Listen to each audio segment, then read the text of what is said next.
මේ තමයි මිනිපේ ජනපදයේ වැල්ගහවාඩි මිනිපේ හසලක ප්‍රදේශයේ නායකගේ එක ස්ථානයක් තමයි මේක. මේ අපි බඹුරම්පොළ වැල්ගහවාඩි කියන ප්‍රදේශයේ තමයි දැන් ඉන්නේ. වනජීවි රංගරක්ෂණ දෙපාර්තමේන්තුවේ එතුමා ඇතුළු අපේ කළුතර නායක හඳුරන වහන්සේ වැඩ ඉන්නවා. ඉතින් මේ ඔබට පේන්නේ මේ මිනිපේ ජනපදයේ වැල්ගහවාඩි කියන ගම්මානයේ නායකගේ ස්ථානයක් තමයි මේ. ඇතරම මේ වගේ ලොකු හානියක් වෙලා තියෙනවා. දැනටත් මේ මිනිස්සු ආසන්නම ජීවත් වෙනවා. ඒක තමයි මේ ප්‍රධානම හේතුව. ඔබ ඇවිල්ලා බලන්න මේ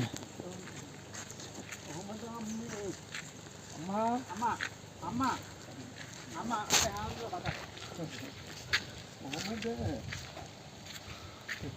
කන් ඇහෙන ආඩියෝ ටිකක් අඩුයි කන් ඇහෙන ආඩියෝ මට මේ ඇස් දෙකම පේන්නේ ඇස් වලට කාටි දාලා දැම්ම නේද? ඔව්.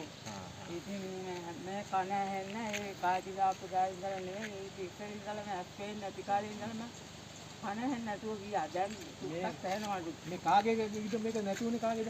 නැතුනේ තේරම ගලාගෙන ගියේ මොකවත්ම ඉතුරු නැතුව යසරත් නේද? යසරත් නේද? යසරත් නම් මන් දන්නවා. මේ මෙතන ගෙදර සිටියේ මේ මෙතන. ගම්මිරිසෙම තිබ්බනේ. ඔව් ඔව්. මේ හරියට කියන්න මොකද අම්මා? මේ හරියට කියන්නම් බබරම්පොළ තමයි. ඔව්. එතකොට එතනින් උඩ ගෙවල් දෙකක් තියෙනවා. ඒ ගෙවල් දෙකෙන් උදහාම ගෙදර සන්දායිනම ගෙදර භාගයක් හැදිලා ගිහින් තියෙනවා.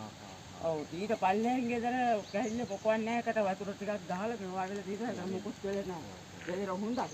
එනකොට කට්ටිය මෙන්න මෙතරක් ගෙදර කට්ටිය ගිහින් මේ ගෙදර නම් මේ ළමයි ඇවිත් ඉන්නවලුන්ට ජයසේකර පුතාගේ තහනුවා නේද? ඈ ජයසේකරගේ තහනුවා නේද? අර පුලිසිය වැඩ කරන පුතාලගේ ඒ අලගේගේ අර ගෙදර නිකන් ගෙදර. ඔව්. ඒකට නම් මොකක්ද උන්නේ අර ගෙදර. ඔව්. ඉතුරු මේ ගෙදර සම්පූර්ණම ඒ දෙන්න මෙහෙට පෙන්න නම් මේකට යට වෙනවා. අර අතනින් උඩට පෙන්න. සම්මාදිනවා. ඒක වතුර ගහලා පිටේ මොනවා වෙනවා එකම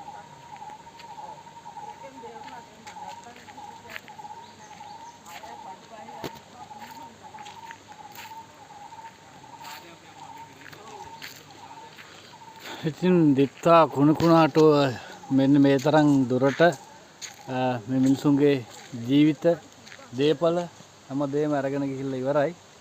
ඉතින් ඔබත් මෙවැනි ස්ථානවලට ඇවිල්ලා මේ අහිංසක පවුල් වලට යමක් කරන්න උපකාරයක් කරන්න ඇත්තටම දරුවෝ